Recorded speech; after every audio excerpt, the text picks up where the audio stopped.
edition of Next Limited's Espresso for Spotlight. Here we have another business person here called Josh doing Sandies donuts. Maybe you all know him from Facebook. He posts a lot of donuts that he gives to his customers. They're very good, they're very beautiful and delicious as well. Here we hope you learned something from today's discussion with him on his business. He will be talking about his journey and maybe some challenges he has faced with his business starting here. He has a very interesting story as he started his donuts business during COVID. So yeah, we're very excited and interested in this conversation. Thank you. Please introduce yourself. Hi everyone, thank you for having me. My name is Josaka Sandy, Josh for short, and I am from the island of Ambrel, and I am 21 years old. Nice. So please tell us about Sandy's Donuts. When did you start? What gave you the inspiration? So I started baking when I was around the age of 7 years old. Okay. Not anything hard. When I was 7, just helped my mom to start greasing the cake pans and just to help around the kitchen. And then from over the years, I built up the hobby of baking. I started to do it as a business in 2020, just after lockdown, because I just recently finished from high school at college, and at that time I was enrolled at the University of South Pacific doing only 2 courses, so I saw that I had a lot of time on my hands, so I don't want to stay back home and do nothing.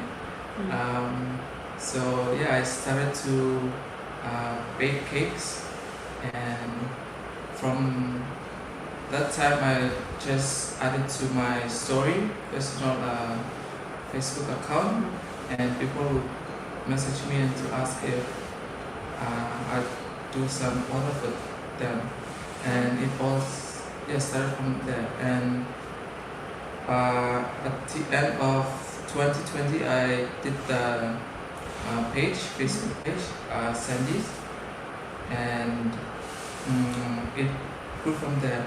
About the donuts, we recently did the donuts at the beginning of this year. It was during Valentine's week when we did it and put it in 3 boxes with a lot of different goodies like cupcakes and cookies. And one of our customers, Becky, shout out to Becky. Oh, shout out to Becky. She saw our treat box and asked me if I can do a box of dozen donuts for her. And so I told her that I would do it for her. So after doing it for her, we took the pictures and posted it on our Facebook page, and it just went from there. We received a lot of donut orders from different people. Some would order around 30 donuts. Oh my God. Yeah, so it just grew from there until now we doing donuts and also cakes. You're doing very well. So do you see your business as more of the donut part or still the cake part that you originated from? I will say that a lot of it is both, because when it's a party, birthday party, or any party, when people order cakes, then they would order. Usually they would order cakes with cupcakes, but now they order cakes and donuts. They prefer the donuts. Yes. Okay. It's kind of really simple to grab onto at home. So you're talking about your customers. Who do you see buy from you more? I will say a lot of my customers are my age. Okay. Your age, and that is around 20. Around 20, to 25. Okay. Yeah, because our age is like people who like to eat a lot of Right. sweet stuff. Yes, yes, it is. Yeah, so a lot of my customers are around our age. Hmm. Yeah. And you have parents as well that order for birthday parties more? Is it events? Is it a lot of events or just private? Oh, I want to eat some donuts, so let me just get some donuts. Yeah, a lot of parents would just order during Sunday for afternoon tea. Oh, nice, nice, nice. Which means you're very busy during the weekends as well. Yeah, we accept orders from Monday through Sunday, so You're busy all busy all day. Okay. Who helps you? This is not a one-man big show, is it? Yeah. So I started off by myself, and as we grew as a business, my dad suggested that my older sister would help me just to when I'm doing the cake shape, do the rest just to make life more easier. Because I'm also studying at the university, so I'm doing the business and also studying. Seeing how you're very successful now with your business, what are you thinking of after your studies? Are you thinking of just going full-time on this, or maybe doing it as a side thing still? What are your thoughts? So I'm at the university. I'm not studying business. It is a totally different thing. So when I started the business, my sister helped me a lot with the financial part. I'm studying engineering. Oh. Yeah. So I would like to, because now I'm doing I'm studying as part-time, not full-time study. So I would like to grow my business into to be so that I can, so that when I finish study I can work and also to have the business running. You thinking of hiring more people to help you out? To help me. Yes. Okay. Now this is a very interesting part of your business because you're a boy and you're baking. Have you ever had any comments that people are saying, "Oh, why are you? I mean, how are you interested in this? Like baking cake, baking donuts? Being that you're a boy doing, because it's not usually guys that bake like this. So you're doing very well, obviously. But do you have any?" Not that I know of, but to myself when I just started out, I have those thoughts in my mind that people will say that I'm a boy and I bake cakes or do donuts, and my biggest support is my parents. They tell me that do whatever you're passionate about or whatever you love to do, and the right people will come and don't think about what other people say, just think about what you love to do. So do you have any advice for people who might be scared of starting something because it's outside of what society might think they should be doing? Last time we had Gilbert on. He does the fashion. He's a guy doing fashion. So what do you have for people who want to go outside of the norm? I will say go for it. Don't think about what other people say, because their opinion of you shouldn't tell you what you're supposed to do. Like I said, be passionate about what you're doing, and also to have a good support system. Like if it is your parents or your friends, then that is all you need to start off whatever you want to do. That's perfect. Nice. How about challenges that you faced since starting this business of yours? Do you have any big ones, or has it been smooth riding all along? Challenges. I will say the only challenge that we're facing is the prices of goods going up.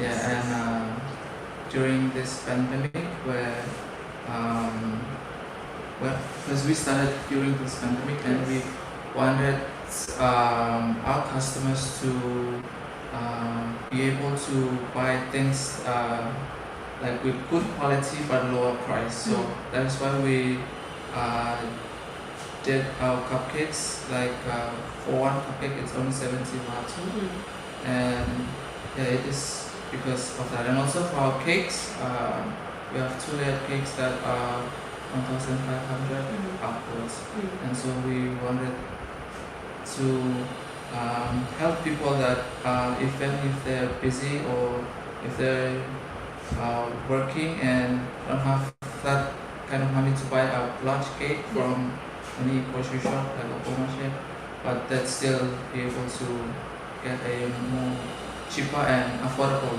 one. Plus it looks good too. How do you keep I'm sure people would like to know, how do you keep your quality very high? Like how do you check it? Do you just go on the reviews or do you sometimes experiment? So every time we bake cakes, we would do a little bit of checking. So if our cakes are like it has storms or it rises a little bit, but when we level them, we'll check our quality, make sure that it tastes good before we ice them and give them out to our customers, and that includes our donuts. Before every batch of donuts, or like we have to taste one first. So they have nothing to worry about. You're making sure everything tastes perfect. Yes. Okay. Is it your decorations for the donuts? What inspires you? Do you have any inspiration for like a baker or a cook that you look up to? It is not like a baker or decorator. I just look it up on Pinterest, which I love Pinterest. helps me a lot, and also TikTok.